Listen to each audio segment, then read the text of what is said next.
While بن حجر سے وہ حدیث ہے. تو اس طریقے سے 3 حدیث کا حوالہ میں نے آپ کو دے دیا. ایک تو سنن ابی داؤد میں ہے، دوسری مسند احمد میں ہے، اور تیسری صحیح ابن خزیمہ میں ہے. فلا تکن فی مریۃ من لقائہ. تو اس قسم کی بات میں شک و شبہ کرنے کی ضرورت نہیں ہے. اور اگر کوئی آدمی کہے کہ اس طرح کوئی حدیث نہیں ہے تو اس کے معنی ہے کہ وہ جاہل ہے، نہیں جانتا ہے. جزاکم اللہ خیر. یقول السائل مشکات کیا صحیح ستہ میں شامل ہے؟ اس کی کیا خصوصیت ہے؟ کن حالات میں حدیث سے یعنی اس حدیث کی دلیل لی جا سکتی ہے؟ سائل کاشف. مشکات یا اس طرح کی جو کتابیں ہیں وہ صحیح ستہ میں یا کتب حدیث کی مسند کتابوں میں شمار نہیں کی گئی ہیں. کتب حدیث کی جو مسند کتابیں ہیں وہ اصل ہیں، یعنی جس کے اندر مصنف نے اپنی سند سے احادیث کو بیان کیا ہے، یہ کتابیں اصل ہیں. مشکات تو بہت بعد میں لکھی گئی ہے، اور پہلے جو لکھی گئی کتابیں تھیں ان کتابوں سے احادیث کو منتخب کر کے انہوں نے اس کے اندر جمع کیا ہے. اسی لیے حدیث کے آخر میں آپ پائیں گے وہ لکھتے ہیں کہ رواہ البخاری، اس حدیث کو بخاری نے روایت کیا. یعنی اصلاً یہ حدیث بخاری میں ہے اور وہاں سے لے کے ہم اس کو درج کر رہے ہیں. رواہ مسلم، اس حدیث کو مسلم نے روایت کیا، یعنی اصلاً وہاں پر ہے اور ان سے لے کر کے حدیث جمع کی گئی ہے. تو یہ عمل ایسے ہی ہے جیسے کہ آج کوئی آدمی بیٹھ جائے اور بخاری مسلم وغیرہ جو حدیث کی کتابیں ہیں ان سے احادیث لے کر کے ترتیب دے دے، تو اس کو صحیح ستہ وغیرہ میں شمار نہیں کریں گے. جزاکم اللہ خیر. یقول ہے کہ نبی نے کہا کہ مجھے جو خواب میں دیکھا وہ مجھے دیکھا، وہ مجھے دیکھا، یعنی نبی کو زندہ دیکھا. اس کی تعویل مہربانی کر کے فرما دیں. اور امام بخاری کی ماں نے ابراہیم کو جو خواب میں دیکھا اس کی بھی تعویل کریں. سائل جعفر طالب. اصل میں آپ خواب نہیں دیکھتے ہوں گے اس لیے آپ کو اس سمجھ بات نہیں آتی ہوگی. ہاں خواب میں دیکھنے کا کیا معنی ہوتا ہے؟ یعنی جس نے مجھے خواب میں دیکھا ہے اس نے دیکھا کس طریقہ ہے؟ ذرا دیکھیے سوال کے اندر بڑا عجیب و غریب معنی لیا گیا ہے. جس نے مجھے خواب میں دیکھا یعنی نبی کو زندہ دیکھا ہے، یعنی زندہ دیکھنا ہے. یہ معنی تو آپ کر رہے ہیں، حدیث کے اندر تو یہ بات نہیں کہی گئی ہے. حدیث میں تو یہ کہا گیا ہے کہ جس نے مجھے خواب میں دیکھا اس نے مجھے دیکھا، کیونکہ شیطان میری صورت نہیں اختیار کر سکتا. یعنی اس کا خواب سچا ہے اور جو صورت خواب میں دکھائی گئی ہے وہ میری صورت ہے، شیطان کی بناوٹی صورت نہیں ہے. اس کے یہ معنی نہیں کہ بیداری میں دیکھا. خواب میں دیکھا تو خواب میں دیکھا ہے، لیکن خواب میں نبی صلی اللہ علیہ وسلم کو دیکھا تو واقعی نبی صلی اللہ علیہ وسلم کو خواب میں دیکھا ہے، کسی دوسری چیز کو نہیں دیکھا ہے. وہاں کوئی غلط فہمی نہیں چلے گی. تو یہ چیز تو ممکن ہے. اور جب کوئی شخص اس طرح کی چیز خواب میں دیکھتا ہے تو اس کو کسی ذریعے سے بتایا جاتا ہے یا اس کے دل میں یہ القاء کیا جاتا ہے کہ یہ فلاں شخص ہے. جزاکم اللہ خیر. یقول السائل جناب قاری صاحب صفی الرحمن مبارک پوری، جو آدمی نماز نہیں پڑھتا اور اس سے میں بات کرتا، کیا اس کے ساتھ پیش آنا چاہیے یا اس کے ساتھ اچھی بات نہیں، یا اس کو منانا چاہیے؟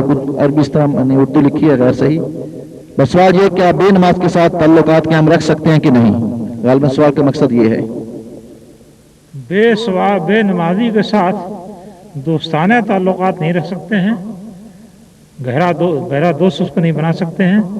باقی ایک انسانی ضرورت کے تحت جو معاملہ آتا ہے اس معاملے میں آپ اس سے مل سکتے ہیں، بات کر سکتے ہیں. اور اگر آپ مقاطعہ کرتے ہیں اس مقاطعے سے فائدہ پہنچتا ہے تو پھر مقاطعہ کرنا بہتر ہے اس کا. جزاکم اللہ خیر. یقول السائل کیا کسی کتب ستہ کی کسی کتاب میں جہاد ہند کی حدیث آتی ہے اور وہ جہاد کب ہوگا؟ جزاکم اللہ خیر الجزا. کتب ستہ میں سنن نسائی کے اندر جہاد ہند کی حدیث ہے اور اس میں کس وقت یہ جہاد پیش آئے گا اس کی تفصیل نہیں بتائی گئی ہے. اور البتہ یہ کہا گیا ہے کہ جو شخص ہندوستان کا غزوہ کرے گا اس کے لیے فضیلت ہے کہ اگر وہ مارا گیا تو افضل الشہداء میں سے ہوگا، اور اگر وہ پلٹ کر کے واپس آیا غازی بن کر کے تو وہ جہنم سے آزاد ہے۔ جزاکم اللہ خیر۔ بے نماز ٹی وی دیکھنے والے اور رشوت خور کے ساتھ کیسے برتاؤ کیا جائے؟ سر توڑ دیجیے، وہ رشوت مانگتا آپ اس کو پتھر دے دیجیے۔ یہ سال کی طرف سے بڑے پرزور سفارشوں اور بڑے پرزور طریقے سے کیسٹ آئی ہے، اس میں وہ کچھ علماء کے الفاظ کے ساتھ سوال کرنا چاہتے ہیں، یہ لیجیے ان کی زبان میں سوال۔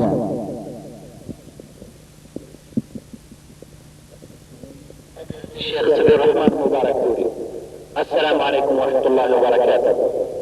آپ نے اپنی ایک تقریر میں فقہ حنفی کا ایک مسئلہ بیان فرمایا تھا، اسی مسئلے کو مولانا محمد مکی صاحب نے بیان کیا ہے جو کہ حرم شریف میں درس دیتے ہیں، براہ کرم صحیح رہنمائی فرما دیجیے۔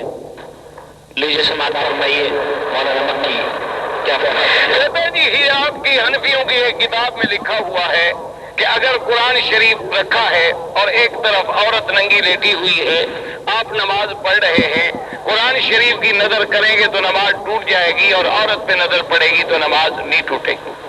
تو یہ دیکھیں جی حنفیوں، اچھا میں آپ سے پوچھتا ہوں، آپ یہ نماز پڑھ رہے ہیں، آپ کے سامنے لکڑی کھڑی کریں اور ایک بندہ کھڑا کریں، بندے کھڑے کرنے سے نماز ٹوٹ جائے گی یا لکڑی کھڑی کرنے سے؟ میں نماز پڑھ رہا ہوں، آپ میرے سامنے آ کے یوں کھڑے ہو جائیں، اور ایک ہی ہے کہ لکڑی کھڑی کر دیں، فرق سمجھ آیا؟ لکڑی کھڑی کریں گے تو ستھرا ہو جائے گا، الٹا کوئی آگے سے گزرے گا تو میرا فائدہ ہے۔ بندہ کھڑا ہو جائے تو میں بندے کی طرف غور کروں گا، کیونکہ بندہ قیمتی ہے، لکڑی غیر قیمتی ہے، عورت گندی چیز ہے، قرآن قیمتی ہے، ادھر نظر پڑے گی تم پڑھنا شروع کر دو گے، توجہ اللہ سے ہٹ جائے گی، وہ تو گندی چیز ہے، کیا ہٹے گی؟ براہ کرم آپ صحیح رہنمائی فرما دیجیے۔ اب اس میں رہنمائی کیا فرمائی جائے گی؟ انہوں نے قرآن مجید کو لکڑی بنا دیا اور انسان کو عورت بنا دیا ہے۔ بہرحال جو کچھ کیا ہو تو آپ نے سن لیا، مگر اس سے کم از کم یہ بات ثابت ہوتی ہے کہ فقہ حنفی کی کتاب سے جس مسئلے کا حوالہ دیا گیا تھا اس مسئلے کو یہ آج بھی مان رہے ہیں، اور اسی کو ثابت کرنے کے لیے ایک عقل کے نام پر بے عقلی کی دلیل دی ہے۔ بھئی آپ لکڑی کھڑی کریں کسی کے سامنے یا بندہ کھڑا کریں، کیسے نماز ٹوٹے گی آپ اس کو پہلے بتائیے۔ اگر اسی طرح سے نماز ٹوٹتی ہے تو وہ جو حرم کے اندر بیٹھے درس دے رہے ہیں کم سے کم لوگوں کو یہ تو بتلائیں کہ لوگوں کے سامنے سے گزرو گے تو نماز ٹوٹ جائے گی، کیوں نہیں بتاتے ہیں؟ سارے حرم میں لوگوں کے سامنے سے گزرتے رہتے ہیں۔ خیر یہ ایک الگ مسئلہ ہے، اور اس طرح کے لغو کام کو لغوی قیاس کے ذریعے ثابت کیا جائے گا، کسی سنت سے یا کسی حدیث سے ثابت نہیں کیا سکتا۔ مسئلہ کیا تھا؟ الاشباہ والنظائر جو حنفی مذہب کی کتاب ہے، اس کتاب میں لکھا ہوا ہے کہ اگر کوئی آدمی سامنے قرآن اس کے ہو اور اس میں سے 70-2 سطر پڑھ لے یا کچھ پڑھ لے تو اس کی نماز باطل ہو جائے گی۔ قرآن مجید سامنے ہو اور اس میں سے وہ کچھ پڑھ لے تو اس کی نماز باطل ہو جائے گی۔ لیکن اگر کوئی عورت چاہے وہ اجنبی ہی کیوں نہ ہو، مادرزاد ننگی ہو کر کے اس مصلی کے سامنے آئے اور دونوں ٹانگ پھیلا کر کے سو جائے اور مصلی اس کی شرمگاہ کے اندرونی حصے تک دیکھے اور اس کی وجہ سے اس کی طبیعت بگڑ جائے اور اس کی حالت میں خرابی آ جائے تو بھی اس کی نماز باطل نہیں ہوگی۔ الاشباہ والنظائر میں یہ مسئلہ لکھا ہوا ہے۔ یہی مسئلہ حضرت سے پوچھا گیا تو انہوں نے اس مسئلے کا انکار کرنے کے بجائے اس بات کا اقرار کیا کہ یہ مسئلہ موجود ہے، اور اس مسئلے کی توجیہ یہ ہے جو ابھی آپ نے سنی۔ اب آپ خود اپنی عقل سے اس بارے میں غور کر سکتے ہیں کہ اس قسم کے گندے مسئلے لکھنے کا کیا حاصل ہے اور اس قسم کا گندا عقیدہ رکھنے کا کیا حاصل ہے کہ عورت کے آ جانے سے تو نماز نہ ٹوٹے بلکہ طبیعت کے بگڑ جانے سے بھی نماز نہ ٹوٹے، اور قرآن مجید کے پڑھ لینے سے نماز ٹوٹ جائے، کیونکہ قرآن مجید کو پڑھے گا تو اللہ تعالیٰ سے تعلق کٹ جائے گا، اور عورت کو دیکھے گا تو اللہ تعالیٰ سے تعلق جڑا رہے گا۔ اس قسم کا بدقماشی کا ان کے بات کہنے کا مقصد یہی ہے کہ قرآن پر توجہ چلی جائے گی تو یہ اللہ توجہ آپ کو رکھے گی. لیکن عورت پر اگر توجہ چلی گئی دل اور نظر اور شرمگاہ سب کے ساتھ تب بھی اللہ تعالیٰ سے آپ کا تعلق جڑا ہوا ہے. تو بےہودگی کا اس بات بےہودگی سے، گندگی کا اس بات گندگی سے.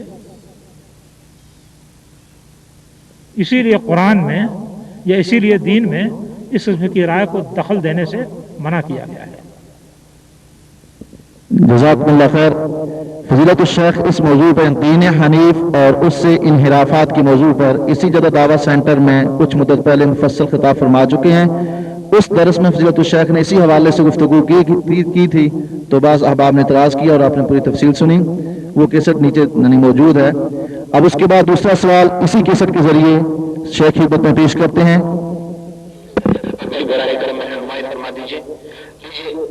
سماعت فرمائیے مولانا محمد مکی صاحب کیا فرما رہے ہیں. بہرحال میں ہم سیرت کے موضوع سے باہر جائیں تو حضور صلی اللہ علیہ وسلم کہ اب دیکھیں علوم کا ایک نقل کا یہ بھی طریقہ ہوتا ہے کہ جب علماء دیوبند امتحان لینے کے لیے انہیں شکایت کی گئی کہ فلاں طالب العلم جو ہے وہ حضرت فقیر احمد صاحب سہارنپوری کی خدمت میں رہتا ہے، ہر وقت ان کی خدمت کرتا ہے، کپڑے دھوتا ہے، گھر کا کام کرتا ہے، کرتا کیا جانے. تو اب جو ممتحن تھے، ممتحن بھی کون تھے؟ شیخ الہند.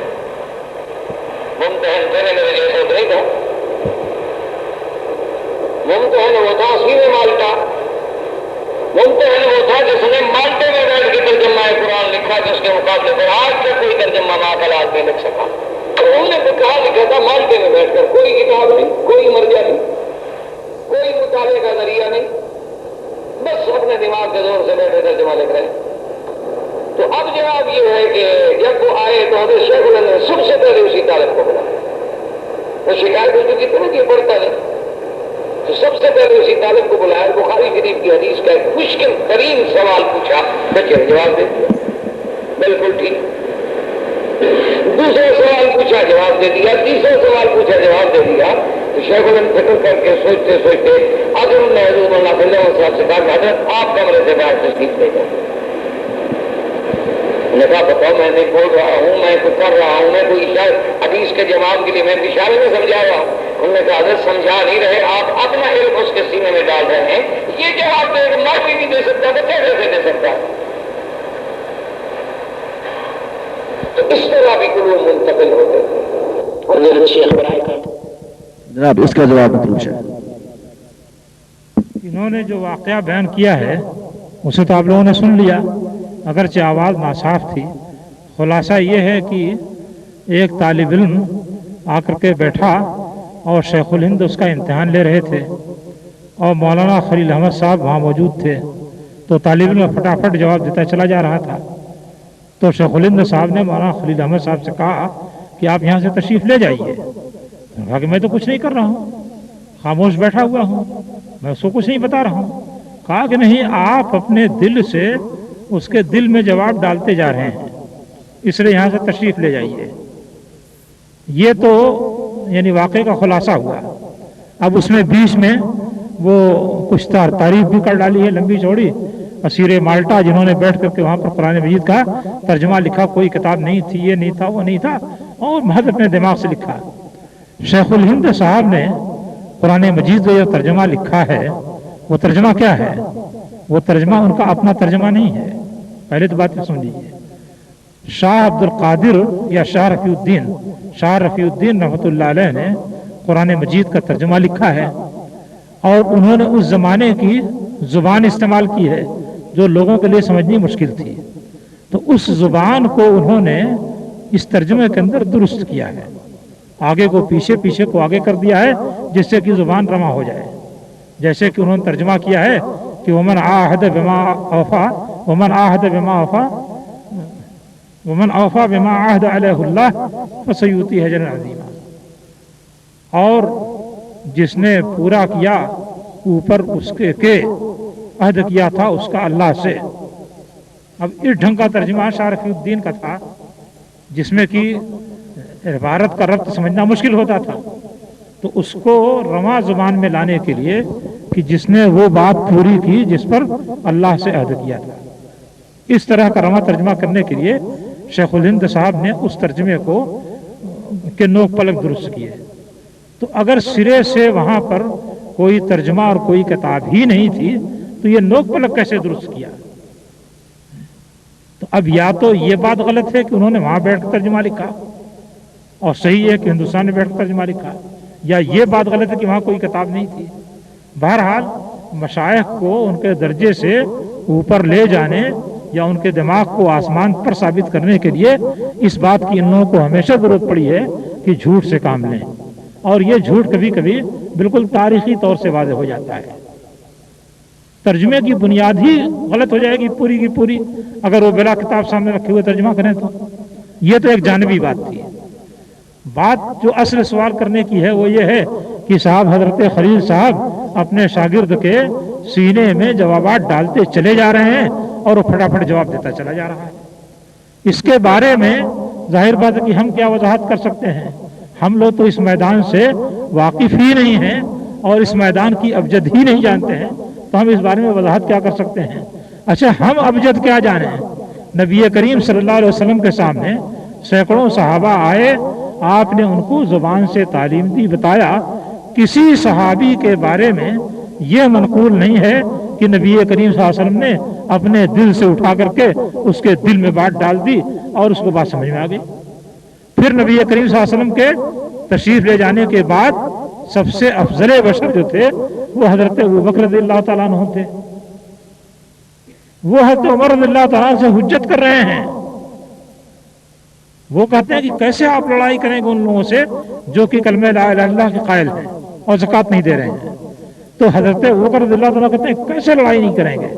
جب زکوٰۃ اسلام کا حق ہے تو ہم کیوں لڑائی نہیں کریں گے؟ حجت ہو رہی ہے ایک دوسرے سے اور وہ ڈپٹ رہے ہیں تو عمر رضی اللہ تعالیٰ عنہ کو. اسوارن فی الجاہلیہ خوارن فی الاسلام. جاہلیت پر چڑھ بیٹھنے والے تھے اور اسلام میں بائیں بائیں کر رہے ہو. یہ بحث ہو رہی ہے اور یہ قوت نہیں ہے کہ صاحب اٹھا کے اپنے دل سے مار دیں ان کے دل پر، معاملہ ختم ہو جائے. تو نبی صلی اللہ علیہ وسلم کو بھی کچھ نہیں آیا سمجھ میں، صحابہ کرام کو بھی نہیں سمجھ میں آیا. ان میں سے کسی بھی شخص کو یہ قوت تو حاصل نہیں ہوئی کہ یہ کام کر ڈالے. آ کر کے سہارنپور کے خلیل صاحب کو یہ قوت حاصل ہو گئی کہ اپنے شاگرد کے سینے میں یہ بات ڈال دیں. تو اب بتائیے اتنے بڑے بڑے لوگوں کے سامنے تو انبیاء بھی چیت ہیں، ہم لوگ کیا کر سکتے ہیں؟ انبیاء بھی ان کا پانی بھریں اس لیے کہ انبیاء بھی یہ کام نہیں کر سکے، تو ہم لوگ کیا کر سکتے ہیں؟ تو یہ مشائخ کے بارے میں غلو کرنے کا نتیجہ ہے کہ مشائخ کے لیے ایسی خصوصیت ثابت کی جاتی ہے کہ جس کی زد جا کر کے صحابہ پر پڑتی ہے اور انبیاء پر پڑتی ہے. ابھی نبی کے بارے میں کوئی ایسی بات کہے تو یہی لوگ چیخ اٹھیں گے، لیکن اپنے استاد کے بارے میں کہتے جا رہے ہیں. جزاکم اللہ خیر. کاتب السائل طاہر حسین، اپنے واعظ میں آپ نے امام مسلم رحمہ اللہ اور امام ابو داؤد رحمہ اللہ نے اپنی احادیث کچھ کو خود کہا ہے کہ یہ ضعیف حدیث ہیں، امام مسلم نے بھی، لیکن ضعیف احادیث لکھنے کا فائدہ مطلب ضعیف کو صحیح کیوں نہیں لکھا؟ امام مسلم نے تو یہ بات نہیں کہی ہے اور میں نے امام مسلم کے بارے میں یہ بات کہی بھی نہیں ہے. امام ابو داؤد کے بارے میں یہ بات کہی ہے کہ بعض احادیث جو ضعیف تھیں اس کو انہوں نے نقل کیا ہے اور اس کے بارے میں بیان کیا کہ حدیث ضعیف ہے. کبھی کبھی ایسا ہوتا ہے کہ ایک مضمون پہ یا ایک موضوع پر دو طرح کی حدیث آ جاتی ہیں تو وہاں بتانا پڑتا ہے کہ فلاں مضمون کے ذریعے جو حدیث آئی ہے وہ صحیح نہیں ہے، فلاں کے ذریعے جو حدیث آئی ہے وہ صحیح ہے. اس کی ایک مثال لے لیجئے. رکانہ بن عبد یزید نے اپنی بیوی کو ایک مجلس میں 3 طلاق دی. اس کے بعد بہت زیادہ غمگین ہوئے، نبی کریم صلی اللہ علیہ وسلم کے پاس آئے. آپ نے پوچھا کیف طلقتہا، تم نے کیسے طلاق دی ہے؟ انہوں نے کہا کہ 3 طلاقیں دے دی ہیں. کہا کہ فی مجلس واحد، ایک ہی مجلس میں دی ہے؟ کہا کہ ہاں ایک ہی مجلس میں دی ہے. تو نبی صلی اللہ علیہ وسلم نے فرمایا کہ فإنما تلک واحدۃ فرجعها إن شئت، یہ تو ایک ہی طلاق ہوئی، تم چاہو تو رجعت کر لو. چنانچہ انہوں نے رجعت کر لی. یہ حدیث بالکل اسی طریقے سے مسند احمد کے اندر مروی ہے، پہلی جلد میں، ابن عباس رضی اللہ تعالیٰ عنہ کی مسند میں. اب اسی واقعے کو بعض دوسرے لوگوں نے ذرا سا ہٹ کر کے بیان کیا ہے کہ انہوں نے اپنی بیوی کو بتہ طلاق دی. بتہ طلاق جو ہوتی ہے وہ 3 طلاق کو بھی بولتے ہیں اور اس طلاق کو بھی بولتے ہیں کہ ایک آدمی نے طلاق دی، اس کے بعد عدت گزر گئی تو بتہ ہو گئی، یعنی اس نے نکاح کو کاٹ دیا. یا یہ کہ 3 زمانوں میں 3 طلاق دی تو تیسری طلاق کے ذریعے سے نکاح کا تعلق ختم ہو گیا تو اس کو بھی بتہ بولتے ہیں. اور کبھی ایسا بھی ہوتا کہ آدمی صرف یہ کہتا کہ میں نے طلاق بتہ دی، لیکن طلاق بتہ سے اس نے کیا مراد لیا یہ واضح نہیں ہوتا. تو اب اسی کے واقعے کو بعض لوگوں نے ان الفاظ سے بیان کیا ہے کہ انہوں نے اپنی بیوی کو طلاق بتہ دی. تو امام ابو داؤد نے اس واقعے کو ذکر کرتے ہوئے ایک حدیث ذکر کی ہے جس میں کہ یہ کہا گیا ہے کہ انہوں نے طلاق بتہ دی، اور ایک اور حدیث ذکر کی ہے جس میں انہوں نے کہا ہے کہ 3 طلاق دی. تو وہ کہتے ہیں کہ 3 طلاق دینے والی جو حدیث ہے وہ ضعیف ہے، اور بتہ کے لفظ سے طلاق دینے والی جو حدیث ہے وہ اس کے مقابل میں قوی ہے. اور اس کی بنیاد انہوں نے یہ بنائی ہے کہ اس حدیث کو جس میں بتہ کا لفظ ہے خود رکانے کے گھر کے لوگ بیان کرتے ہیں، اور گھر کے لوگ معاملات کو زیادہ گہرا جانتے ہیں. تو وہاں پر انہیں یہ بیان کرنا پڑا کہ حدیث ضعیف ہے، حدیث صحیح ہے، کیونکہ اس کے بغیر معاملہ صاف نہیں ہو سکتا تھا. ایک ہی مضمون پر جب 2 حدیثیں مروی ہیں تو جیسے یہ بتانے کی ضرورت ہے کہ کون سی حدیث درست ہے، ویسے یہ بھی بتانے کی ضرورت ہے کہ دوسری حدیث صحیح نہیں ہے. تو اس طرح کی ضرورت پڑتی ہے. اس قسم کی ضرورت کے تحت انہوں نے بعض جگہ پر ضعیف حدیث ذکر کی ہے یہ بتانے کے لیے کہ یہ ضعیف ہے. جزاکم اللہ خیر. کاتب رسائل حبیب احمد لکھتے ہیں فضیلت الشیخ صفی الرحمن مبارک پوری، کیا عام مسلمانوں کو محدثین اور احادیث کے بارے میں علم رکھنا ضروری ہے؟ آپ دوسرے لفظوں میں اگر یہ پوچھتے کہ کیا عام مسلمانوں کو اپنے دین کا علم رکھنا ضروری ہے تو اس صورت میں جواب دینے کی ضرورت نہیں پڑتی. بھائی جب قرآن اور حدیث ہی دین ہیں تو ظاہر بات ہے کہ دین کو جاننے کے لیے قرآن حدیث کو جاننا پڑے گا. اب جو آدمی اپنے حالات کے مطابق جتنا علم حاصل کر سکتا ہو اور جس ذریعے سے حاصل کر سکتا ہو حاصل کرے. اگر اس کے پاس یہ ذریعہ کہ علماء سے پوچھ کے حاصل کرے تو علماء سے پوچھ کے حاصل کرے. اگر یہ ذریعہ اس کے پاس ہے کہ کیسٹ سن کر کے حاصل کرے تو اس کے ذریعے سے حاصل کرے. اگر یہ گنجائش ہے کہ وہ احادیث کا ترجمہ پڑھ کر کے ان کے معنی و مطالب کو سمجھے تو یہی کرے. اگر اس کی گنجائش ہے کہ وہ عربی زبان میں سمجھے تو یہ اور زیادہ درست ہے. تو بقدر ضرورت آدمی کو دین جاننا ہے، اور دین نام ہے قرآن اور حدیث کا. اس سے زائد جو کچھ ہے وہ دین نہیں ہے، دین سے زائد ہے. جزاکم اللہ خیر. یقول السائل، کیا دینی پروگرام کا ویڈیو کیسٹ تیار کرنا جائز ہے جبکہ اسلام میں تصویر کھینچنا منع ہے؟ نیز یہ وضاحت کر دیں کہ کن صورتوں میں تصویر کھینچنا جائز ہے. جزاکم اللہ. بھائی میں تو تصویر کھینچنے کو جائز نہیں سمجھتا ہوں. آدمی اگر حالات کی روشنی میں مستر ہے، جیسے پاسپورٹ بنوانا ہے یا اقامہ نکلوانا ہے یا اس طرح کی ایسی ضرورت ہے کہ جو تصویر کے بغیر پوری نہیں ہو سکتی، تو اللہ تعالیٰ نے بیان کر دیا کہ وَقَدْ فَصَّلَ لَكُمْ مَا حَرَّمَ عَلَيْكُمْ إِلَّا مَا اسْتُحْصِرْتُمْ عَلَيْهِ. اللہ تعالیٰ نے تفصیل بتا دی ہے کہ کیا چیزیں تم پر حرام ہیں سوائے اس کے جس کے لیے تم مستر ہو جاؤ. تو ایسا آدمی اتنی حد تک مستر اتنی حد تک کر سکتا ہے، اس سے آگے نہیں کر سکتا. جزاکم اللہ خیر. یقول السائل، بخاری مسلم میں تعلیقاً جو بیان کی ہیں اس تعلیق سے کیا مراد ہے؟ نیز کیا اس میں کوئی حدیث ایسی ہے جو ضعیف بھی ہو؟ مسلم میں تو تعلیق کے ساتھ حدیث شاذ و نادر ہی شاید ہے، کہیں پہ مل جائے ورنہ نہیں ہے. بخاری میں باب کے اندر بہت سی احادیث انہوں نے تعلیقاً روایت کی ہیں.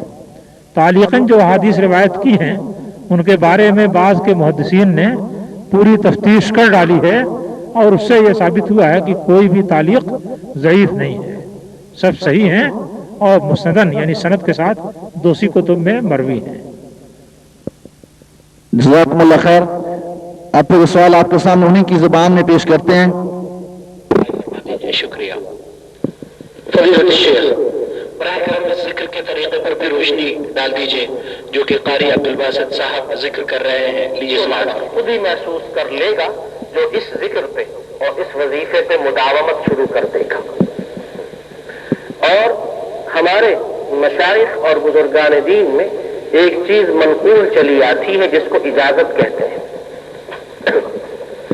اور وہ یہ ہوتا ہے کہ بزرگان دین میں سے سلف صالحین میں سے انہوں نے بعض اذکار پہ مداومت کی ہوتی ہے، لیکن اس ذکر کو ہمیشہ پڑھا ہوتا ہے.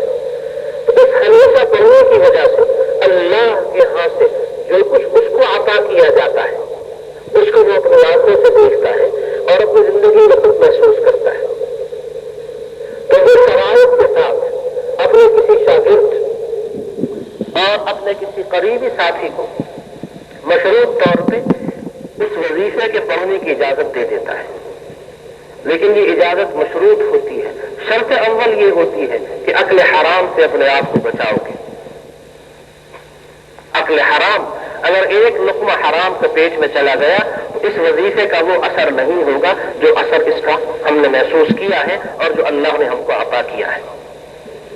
اور کبیرہ گناہوں سے اجتناب، نمازوں کی پابندی، یہ 3-4 اہم شروط ہیں. ان شروط کی آداب اور ان شروط کو ملحوظ رکھتے ہوئے اور بعض اور شروط ہوتی ہیں مشائخین اور بزرگان دین اجازت دیتے ہیں. تو میں آپ سب کو اس ذکر میں اور اس وظیفے میں اجازت دیتا ہوں کہ جو میں نے ابھی آپ کے سامنے بیان کیا، اور شرط وہی ہے کہ جو شرط ہم تک پہنچی ہے کہ عقل حلال اور کبیرہ گناہوں سے خاص طور پر شرک اور بدعت سے اجتناب اور نمازوں کی پابندی اور اہل اللہ اور اولیاء اللہ اور اہل علم حضرات کی مجلس میں جانا.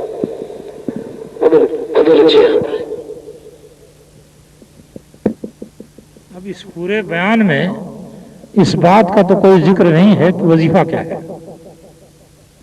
وظیفہ جو کرنا ہے اس کا تو کوئی بیان اور ذکر نہیں ہے کہ اس کے بارے میں کچھ کہا جا سکے. لیکن کم از کم اس بیان سے یہ واضح ہے کہ جس وظیفے کا بھی انہوں نے تذکرہ کیا ہے وہ نبی صلی اللہ علیہ وسلم سے یا صحابہ کرام سے ثابت نہیں ہے، کیونکہ وہ یہ بتاتے ہیں کہ ہمارے کچھ بزرگوں اور مشائخ کا وظیفہ ہے. تو اگر نبی صلی اللہ علیہ وسلم کا وظیفہ ہے یا صحابہ کرام کا وظیفہ ہے تو اس کے لیے نبی صلی اللہ علیہ وسلم کا حوالہ ہونا چاہیے.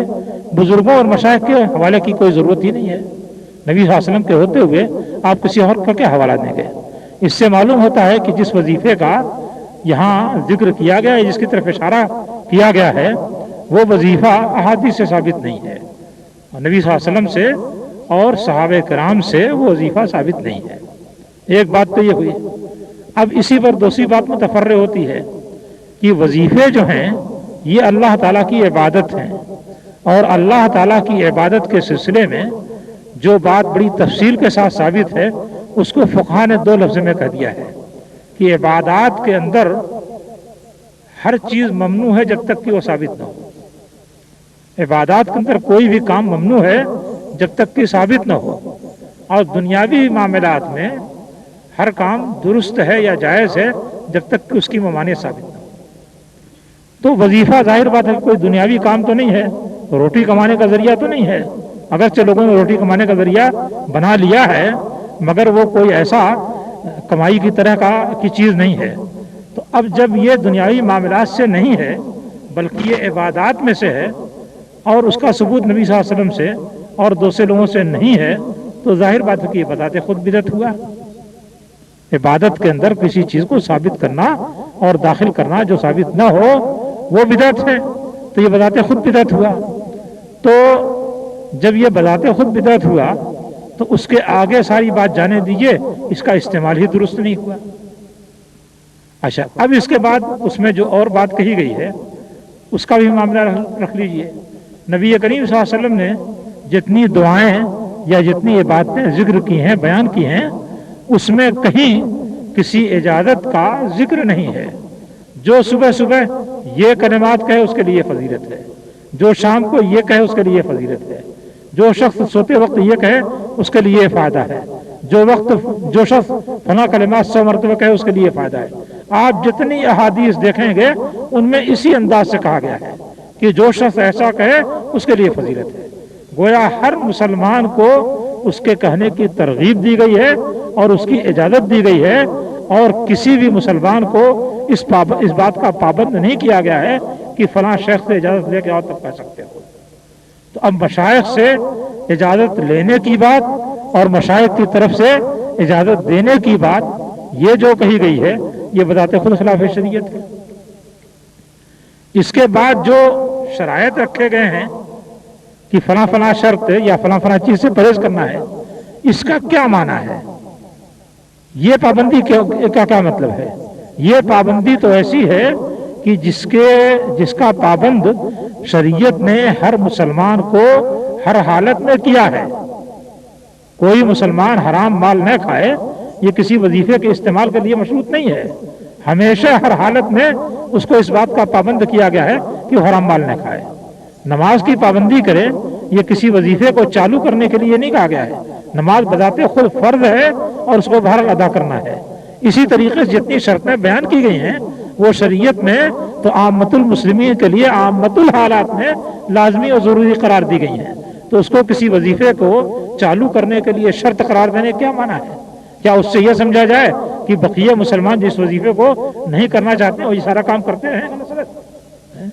اس قسم کی خامخواہ کی باتیں اور شرطیں لگائی جاتی ہیں. اچھا، اس میں ایک شرط یہ بھی لگائی گئی ہے کہ بزرگوں و صالحین کی مجلس میں بیٹھے اور بدعات سے پرہیز کرے. جب یہ وظیفہ خود ہی بدعت ہے تو بدعت سے پرہیز کرنے کا معنی ہوا؟ اگر کوئی شرعی وظیفہ ہوتا، شریعت سے ثابت ہوتا، تو ایسی صورت میں اس طرح کی بات کہی جاتی تو شاید اس کی گنجائش بھی تھی. بزرگوں کے حوالے سے جو باتیں ہوتی ہیں وہ بڑی پرخطر ہیں اور قرآن مجید کے مخالف ہیں. قرآن مجید میں اللہ تعالیٰ نے بہت صاف صاف کہا ہے کہ اتبعوا ما انزل الیکم من ربکم ولا تتبعوا من دونہ اولیاء. تمہارے پاس تمہارے رب کی طرف سے جو چیز نازل کی گئی ہے اس کی پیروی کرو اور اس کے ماں سوا بزرگوں کی پیروی مت کرو. صاف صاف کہا گیا ہے. جو چیز اللہ کی طرف سے نازل کی گئی ہے، ابھی آپ نے سنا کہ وہ کیا ہے؟ قرآن مجید ہے اور قرآن مجید کا بیان ہے جو نبی صلی اللہ علیہ وسلم نے کیا. یہ دو چیزیں اللہ کی طرف سے نازل کی گئی ہیں. ان کی پیروی کا اللہ تعالیٰ حکم دیتا ہے اور اس کے بعد بہت صاف اور دو ٹوک لفظوں میں کہتا ہے وَلَا تَتَّبِعُوا مِن دُونِهِ أَوْلِيَاءَ. اس کے علاوہ اولیاء کی یعنی بزرگوں کی پیروی مت کرو. صاف صاف منع کیا گیا ہے. یہ جو بکواس ہوتی ہے کہ بزرگوں سے سنا ہے، بزرگوں سے سنا ہے، بزرگوں سے سنا ہے، یہ خالص بکواس ہے اور اس آیت کے کھلے ہوئے مخالف ہے. ظاہر بات ہے کہ اس کو کوئی اسلامی بات نہیں کہہ سکتے ہیں. جزاکم اللہ خیر. احباب ذرا تشریف بیٹھ جائیے، کھڑے کھڑے تھک جائیں گے. اگر تھک چکے تو بس کرتے ہیں، بس کریں جی.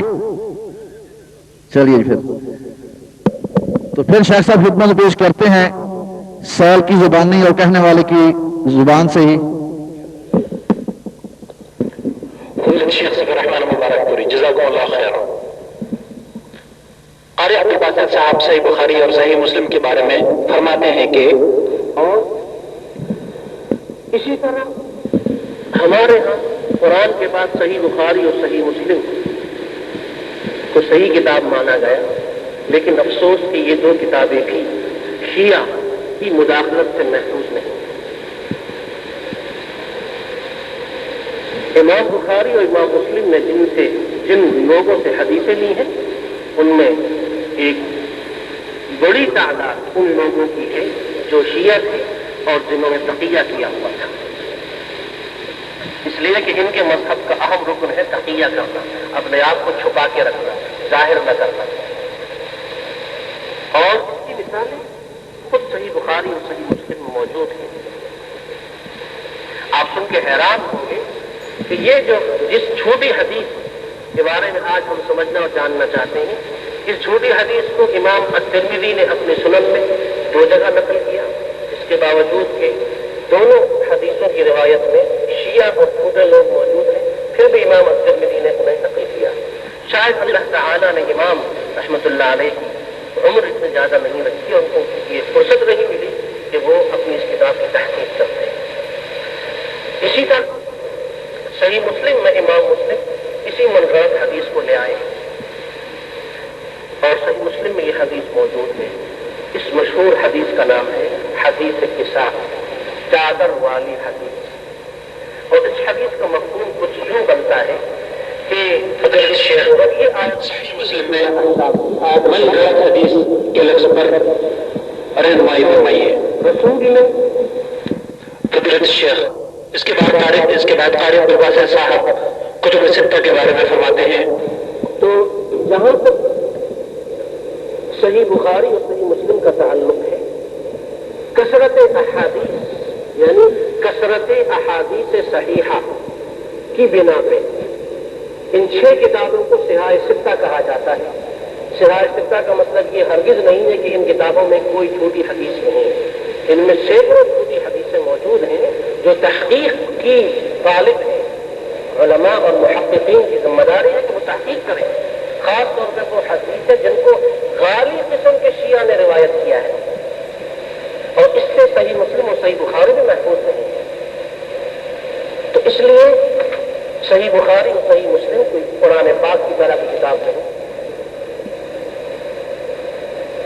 قبول کر لیں، جیسا کہ اس وقت بہت سارے لوگوں کی عادت ہے کہ وہ آنکھیں بند کر کے صحیح بخاری اور صحیح مسلم کی ہر حدیث کو وہ لے لیتے ہیں۔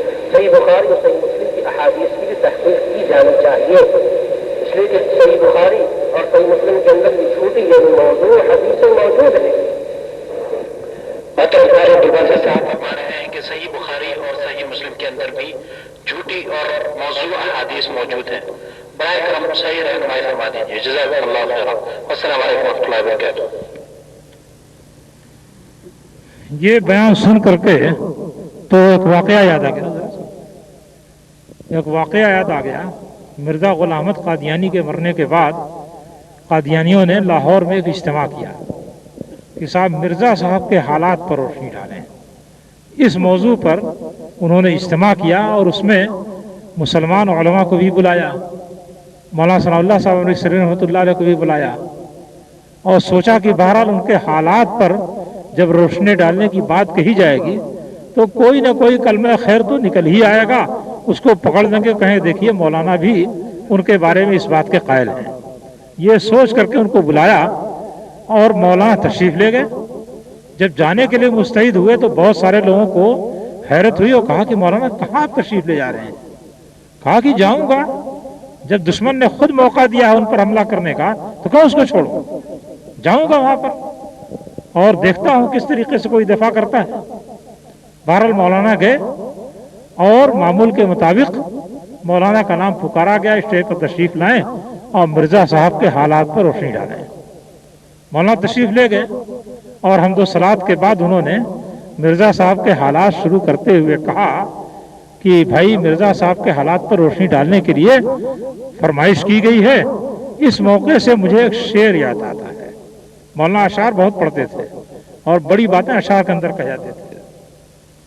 تو اس کے بعد مولانا نے 2 انگلیاں اٹھائیں اور کہا کہ میرے محبوب کے 2 ہی پتے ہیں، میرے محبوب کے 2 ہی پتے ہیں۔ اب سننے والے منتظر ہیں کہ کیا وہ 2 پتے ہیں۔ پھر مولانا انگلی ہلا کرتے ہیں کہ میرے محبوب کے 2 ہی پتے ہیں۔ جب کئی مرتبہ کہہ لیا اور سارے لوگ بالکل متوجہ ہو گئے تو آخر میں کہتے ہیں کہ میرے محبوب کے 2 ہی پتے ہیں، زباں پر گالیاں مجنوں سی باتیں، اور کہہ کر کے اسٹیج سے واپس ہو گئے۔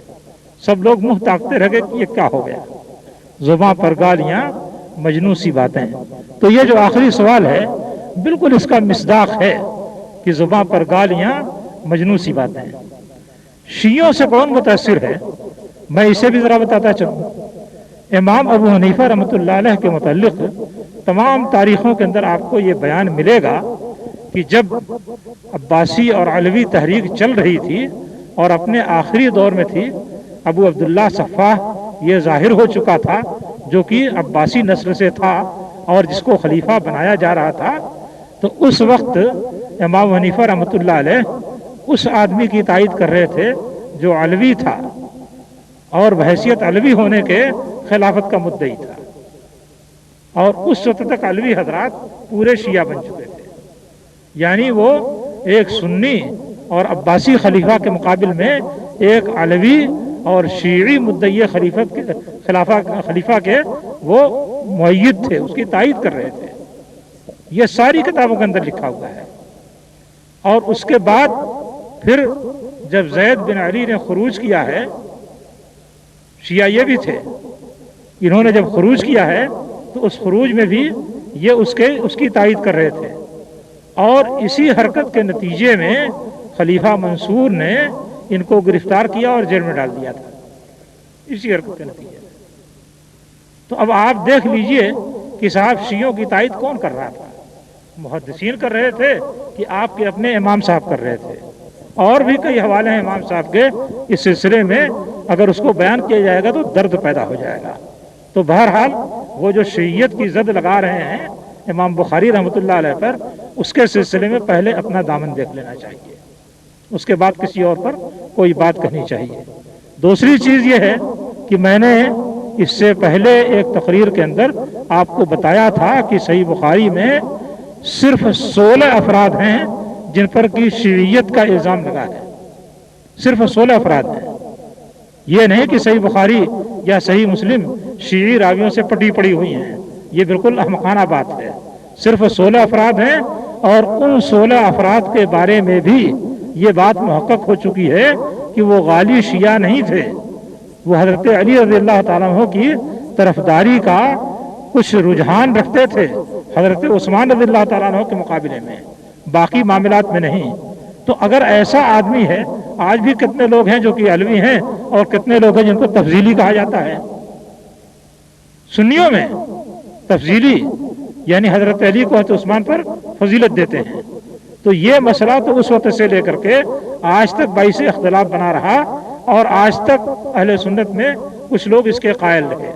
تو اگر اس طرح کے لوگ تھے اور اس بنا پر ان کے اوپر شیعیت کا الزام لگا، تو محض الزام لگا دینے سے ان کی احادیث کو چھوڑ دیا جائے اور سنت نبوی کو مرنے یا مٹنے دیا جائے، تو یہ قطعاً عقل کی بات نہیں ہوگی اور قطعاً صحیح بات نہیں ہوگی۔ اس لیے جو انسان صحیح ہے، سچا ہے، اور اس کے اندر اس طرح کے بعض ایسے معاملے ہیں جو دو لوگوں کے درمیان مختلف بھی ہیں، تو محض اس مختلف ہی معاملے کی بنا پر اس کی سچائی کو چھوڑ نہیں دیا جائے گا، ختم نہیں کر دیا جائے گا۔ لہذا یہ جو تبصرہ کیا گیا ہے کہ صحیح بخاری میں بہت سارے شیعہ ہیں اور وہ تقیہ کرتے تھے اور ایسا کرتے تھے ویسا کرتے تھے، یہ سب گپ ہے۔ وہ تقیہ نہیں کرنے والے شیعہ تھے، وہ لوگ تھے۔ امام شافعی رحمۃ اللہ علیہ پر شیعیت کا الزام لگا دیا گیا اور انہیں کہنا پڑا کہ انکان رفضن حب آل محمد فلیشہد الثقلان انی رافضی، اگر آل محمد سے محبت کرنا یہی شیعیت ہے، یہی رفض ہے، تو جنوں انس سے گواہ رہے کہ میں رافضی ہوں، کہنا پڑا کھل کر کے امام شافعی کو۔ تو محض آپ اپنی زبان سے کسی پر کوئی طعنہ مار دیں اور اس کی بنا پر اس کی روایت چھوڑ دی جائے، یہ تو قطعی غیر معقول بات ہے، اور غیر معقول انسان ہی ایسی بات کر سکتا ہے۔ دوسری بات کہ صحیح مسلم یا جامع ترمذی میں وہ حدیث قصہ ہے اور اسے شیعوں نے روایت کیا ہے، اور اگر امام ترمذی کو موقع ملتا تو شاید تو وہ اس کو بدل دیتے، یہ بالکل غلط سی بات ہے۔ امام ترمذی کو موقع ملا تو انہوں نے کتاب کے اندر درج کیا ہے، ان کو زندگی ملی تو کتاب میں درج کیا ہے، بدلتے کا وہ اس کو صحیح جانتے تھے تو صحیح جان کر کے انہوں نے کتاب میں درج کیا ہے، اور امام مسلم نے بھی اس کو صحیح جانا ہے تو صحیح جان کر درج کیا ہے۔ یہ خواہ مخواہ کی ٹسوے بہانے والی بات ہے کہ صاحب امام صاحب جاہل تھے، جہالت انہوں نے درج کر دیا۔ اب میرے پاس جو علم آیا ہے، اگر وہ علم امام صاحب کو ہوتا درج نہیں کرتے۔ اس میں کون سا راوی شیعہ ہے اور کس درجے کا شیعہ ہے، اگر اس کو بیان کرتے تو ساری حقیقت کھل جاتی ہے۔ بس کہہ دیا کہ ایک راوی شیعہ ہے اور شیعہ تقیہ کرتے تھے، ایسے ہوتے تھے ویسے ہوتے تھے، یعنی ایک مجہول بات پر ساری بنیاد رکھ دی، کیونکہ معلوم بات پر بنیاد رکھنا چاہیں گے تو بنیاد رکھی نہیں جائے گی، پتھر چھٹک کے کہیں اور چلا جائے گا۔ نبی کریم صلی اللہ علیہ وسلم پر جب آیت تطہیر نازل ہوئی، جس میں اللہ تعالیٰ نے